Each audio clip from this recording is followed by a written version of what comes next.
Okay, guys, this week I'm lucky enough to be joined by Scott from Southwest Boxing Media. How are you doing, Scott? Doing very well, Ian. Thanks for bringing me on your new venture, on your new podcast. No, it's an absolute pleasure. I know obviously we've spoken for a while and really enjoyed the content that you and Kieran pump out. So yeah, it'd be good to have a little chat today about the heavyweight landscape, which doesn't include the big two, Joshua and Fury. I think that's a good idea. I think everybody's bored already now of the crossing fingers and toes, and they're going to be here, there, and everywhere, and purse splits and all this malarkey. So I think it's a good shout, Ian. Yeah, I think I read Eddie Hearn. I think they're still deciding to see who comes to the ring first and whose name is first on the poster. So the normal tit for tat arguments, isn't it? Exactly, mate. Yeah. So I'm looking forward. Well, I'm not looking forward, but I'm sure there'll be many IFL interviews to watch in the meantime. Yeah, it'd be good to catch up on this. Always seems to be a drama regarding a big fight. It's never a case of it being straightforward, is it? No, mate, definitely. Okay, so outside of that, the WBO look like they've actually used some common sense, which for governing bodies doesn't really happen often. It does look they are going to sanction the four belts to be for the undisputed championship, which then leads us hopefully to a fight of Joyce versus Usyk. Now they did fight back in the Super Series and the WSBD, whatever it's called. Yeah, how would you see that fight going? Oh, do you know what? I think that if you're a betting man, I would definitely put my money on points, because I don't see many people knocking out Joe Joyce. If you look, like you said, you look back into his amateur days, he wasn't really put down on the floor.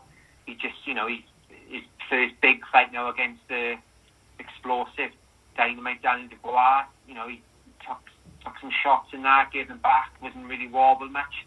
If you look at the Usyk and Chisora, Usyk didn't really look to me like, let's be honest, no offence to Del Boy, but he's a bit of a gatekeeper, isn't he, of the heavyweight division. I think, he's been, White has knocked him out concussively. He's been knocked up before by Fury, who you could say is a massive puncher. And Usyk, really, for me, didn't really look like he was ever going to get him out of there. So I think the Joyce-Usyk fight is going to be a very, very close fight. I think people are going to be quick to say, Usyk is, he's going to outbox Joe. Joe's he's a slow puncher. It's like he's punching the water. But I don't know. I think it's going to be a really, really close fight. And I don't know what way it's going to go. If I'm being honest, I put my money on it. Do you know what? I think Joyce could do a number on him. I think he could get to him. I think he could hurt him exactly like he did Dubois. What about you, Ian? Yeah, very, very similar. I think Joyce's constant, relentless pressure, I think he's got to try and take advantage of his physicality early. Whenever he's in a clinch with Usyk, lean on him, rag him about a little bit, push him back. If Usyk can hit him and move away, he's going to have to be on his bike pretty much for the whole 12 rounds. Because as soon as he gets into those clinches, I think that's where Joyce's strength really comes into it. Against Dubois, as you said, his jab's fantastic. It's just like a ramrod jab, constantly in your face, and doesn't let up. He's constantly coming for the 12 rounds. So I would love to see the odds on that fight. I'd love to see Joe Joyce and maybe 3 to 4 to 1, because I'll be having a little fancy on that one. The thing is as well, I know Usyk, like we said, is, he's on his toes a lot. He's a hell of a mover, but Joe has got one hell of an engine as well. He doesn't, he doesn't stop either. So, I think that is a fascinating fight, isn't it? Yeah, I totally agree, because both got fantastic Olympic pedigree as well. So they both got a decorated amateur career, and it's just whose will in the professional game. I just think that Joyce's physicality would help. It's such a tough fight to close. When you look at, it comes in at about 215, 216, 17. Joyce is like it's been 260. He was 244 against Dubois. You're talking almost 30 odd pounds heavier. It makes a hell of a difference, doesn't it? Definitely does. Moving on to the next fight I want to talk about, Dillian Whyte Povetkin. Now, the first fight, I don't think anyone's seen that punch coming except for Alexander Povetkin and his team. Whyte dominated. Was it twice he dropped him in the fourth round? Yeah, Povetkin was down twice in the fourth. Yeah. It was, it was looking like it was going to be game over then in the next round, didn't it? Yeah, it looked like Whyte was about to close the show. In the sense of, obviously, Whyte was going to be the one knocking him out, nor vice versa. Yeah, and I think everyone would have been betting the bookies 1 to 100, looking at Whyte thinking, no, I don't fancy that. And then Povetkin with the from Russia with love. Just absolutely dropped him with that bomb. Do you sort of see the second fight pan out a similar way, with Whyte being on top early, with Povetkin looking for that big blow? I mean, my first question is going to be Povetkin. He's going to be that bit older now. It was obviously only talking, 7 months ago. But I mean, he's had the coronavirus, isn't he? Obviously, that's going to take his toll on him. I think Dillian has to win the fight. Just like Joshua had to beat Ruiz. There's no can't he? If Dillian wants to progress and wants to be a world title holder, which I think many think he can be, he has no other option but to beat Povetkin. And you've got to think, to be honest, I'm quite surprised Povetkin came back and has taken the fight. I was expecting, when he had coronavirus, when he was put back, I was expecting Povetkin to just be like, oh, do you know what, that's it, I'm going to retire and that's your lot. But I think money talks, isn't it? He's come back for another payday. I just think Whyte has to beat him, and I think therefore he will. I think he might have to be a little bit more cautious. Again, that parallel with Ruiz and Joshua. Yeah. Maybe Whyte, boxes a bit more. Maybe just thinks, I'm not going to rush in. I'm not going to switch off this time and leave myself open to the big bomb again. I'm just going to box him and win on points. And I think maybe that's going to happen, or maybe Whyte might take him late. But I think Whyte's going to win, because I think he has to win. If he loses, well, where does he go? Where do you go? He only goes to the third fight, which is all, I think. But yeah, I totally agree. He needs to keep it long. As soon as he gets on the inside with Povetkin, he's a sucker for the other cut. It's how he got knocked out like that against Joshua. He sort of tends to lean in a little bit when he's in those situations, and you just don't see that punch coming. But I thought the game plan was working perfectly. Keep him on the jab, hit him a few times. I think when you've got a guy hurt like that in the heavyweight division, you just think, this is it, I'm taking him out, similar to Joshua against Ruiz. And then you don't sort of pay attention to what's coming back. No, I think he just got that. He was just overly confident, and just thought it was game, set, and match. When, like you just said, you punch bags and hit you back today, but for that. Yeah, he's a pretty decent punch bag, to be fair to him.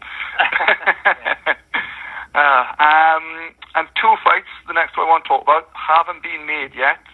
Deontay, full of excuses, Wilder versus Andy, I love a cheeseburger, Ruiz.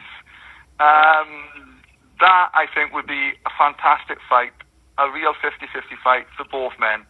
I can see how Ruiz wins that fight and outboxes Wilder for the majority of the fight. But can he avoid Wilder's right hand for the full 12 rounds? I don't know. I think it's such a difficult fight. But Ruiz got a brilliant chin as well.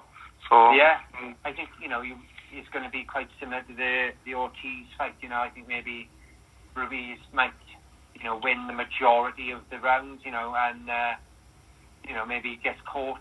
And then when you get caught against obviously Wilder and Fury, obviously you don't particularly get back at. But then you've got to ask, is Wilder coming back? Can you see him? Is he done? I mean, Mark Breland in an interview this week has come out and said that he thinks he's at it. But I mean, if he does come back, the Ruiz fight would be fantastic. I don't think he takes him next. I think he might have a bit of a maybe a Charles Martin. Charles Martin with the rumours I heard as well. Yeah, maybe get his confidence back with let's be honest, a relatively easy knockout win against Charles Martin, and then comes back maybe for Ruiz. But the Ruiz fight, like you said, it'd be really, really interesting. It sort of encapsulate the American and the Mexican market as well, wouldn't it, up there? Yeah, it'd be good to see a pay-per-view with Wilder against Martin and maybe Ruiz against, I don't know, like a Gerald Washington or someone like that.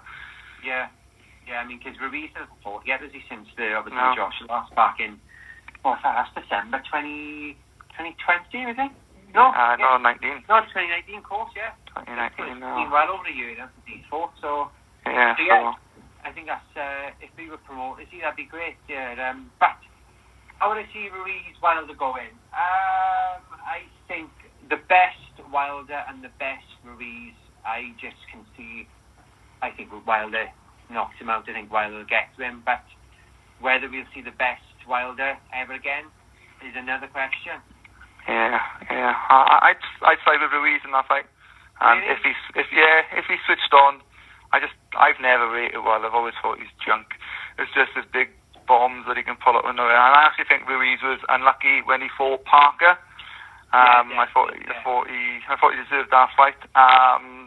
So yeah, I would side with Ruiz again. Hopefully the bookies make him the underdog in that one. But yeah, like you said, Ruiz is. I would say Ruiz is a better boxer. I think that the majority of heavyweight boxers are better boxers than Wilder. But Ruiz is a good for his size. His feetwork, his hand speed. Like you said, if he comes in with a game plan and executes it, I think you could be right. But that Wilder bomb is destructive, isn't it? Yeah, he's got to land it. He's got to land it, though, isn't he? He's got to land it. Whether he can or not on Ruiz is another thing. Yeah, no, exactly. I don't think Ruiz is going to stand it like Dominic Brazil did anyway. So no, it'll be a lot harder to hit in him. And a fight a little bit closer to home.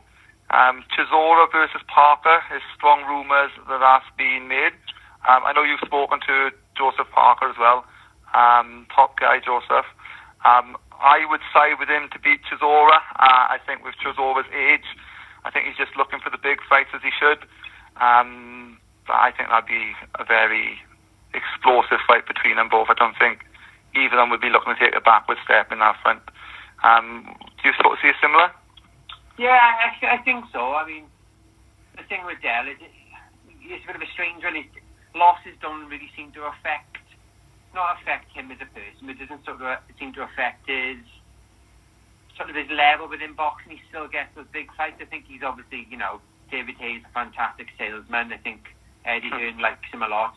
And the thing with Del Boy, he's always an amazing fight. So people will always want him will always book him for fights, But I think Joseph has got a difficult fight against Junior Fa. I think if he comes through that, obviously they are fighting now. When is that fight? 27th of this month. So okay. Yeah, 3 weeks yesterday they'll be fighting. So I think if he comes through that, I think being the younger guy. I mean, he's only 29, believe it or not, which I think crazy.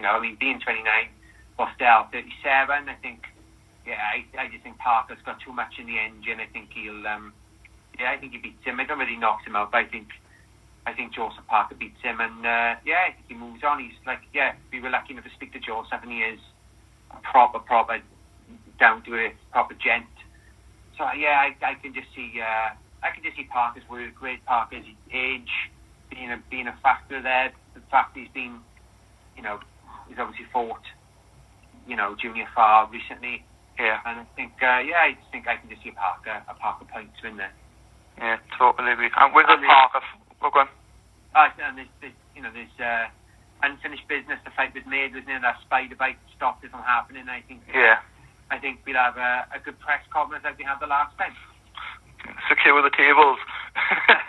Definitely. With the Parker fight, what I'll do is I'll stick the link in for the interview that you've done with him underneath. So if anyone wants to listen back to that, then that'll be in the show notes there, okay? And the last one, the most important one for me, is why is Filip Hrgović so avoided? No one mentioned his name. No one's called him out. We've got 8 guys there who are all looking to fight each other. And Hrgović, just no one mentioned him. I think he's a fantastic fighter. Bronze medal at the last Olympics. And I think he'll be the one to take over from Fury and Joshua when one of them retires. Yeah, He'd definitely bash up Alan Babish. I don't care what Alan Babish says. He definitely would bash him up. I mean, fair play to Alan. He's not worrying about not calling him Philip, as he seems to won the fight. Like you said, I think it'd be maybe a bit daft of him to have won that one next. I think it's definitely one for the future. Yeah, I mean, it's a strange one, Hrgovic. But then you look, for me, he seems to be the fight. He seems to be like they are like holding him back. I mean, you look at his record. I mean, he's not really fought anybody of it. I mean, he fought Eric Molina and Kevin Johnson, and there's no one else. Tom Little obviously fought him and beat him. I mean, that's the three biggest names: Molina, Kevin Johnson, and Tom Little. Pavel Soa. I mean, he's not really been thrown in yet with anybody. I think, and that's maybe why he's sort of still, 23rd on BoxRec. He's still sort of ranked below ranked below Tyson Fury. I mean, I think that'd be a great fight. Yeah. He's got to fight the bigger name, hasn't he? Yeah, I mean, that's what you want to see next now is, Hrgovic, Pulev, Hrgovic, somebody like Helenius or Mark McCauley or Michael Hunter would be a great fight.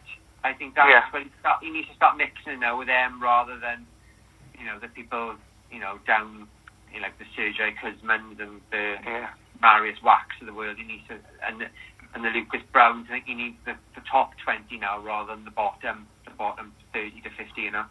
Yeah, I think the McCauley fight is the one that was rumoured next, so that would be a good step up. I can see why people are heavily avoiding him. I mean, like you said, a great amateur, 10 KOs from 12 fights. 6'6", big, come forward Croatians, 28. So you'd have to say, he's got a good.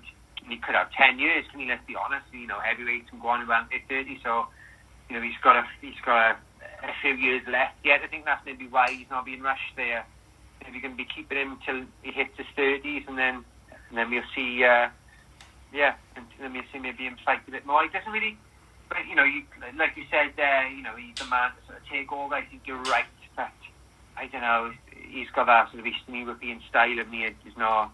Doesn't really excite me. Like the Klitschko style. All remember the Klitschko era, don't we? All remember that joy. Oh God. We definitely don't need that again. Pinch and hold and jab. That was 10 years of fun, though. Indeed. Well, I think in 5 years' time, Philip will be king of the castle for me. I don't disagree with that, definitely. Okay, cool. Well, look, Scott, thanks very much for joining me today. Now, give your show a plug. Give your show a shout out, and we'll wrap it up. Well, if you're on social media, the Instagram, Facebook, YouTube, Twitter, all that malarkey. If you're on there, just look Southwest Boxing Media. I think we are at Southwest Boxing Media for pretty much everything, and I think we might be at Southwest Boxing on Twitter. So check us in the search bar, give us a follow and a like and a share and all that malarkey. And thanks very much, Eve, for having me on. See you, thanks, Scott. Bye bye. Cheers, buddy. Ta-ra.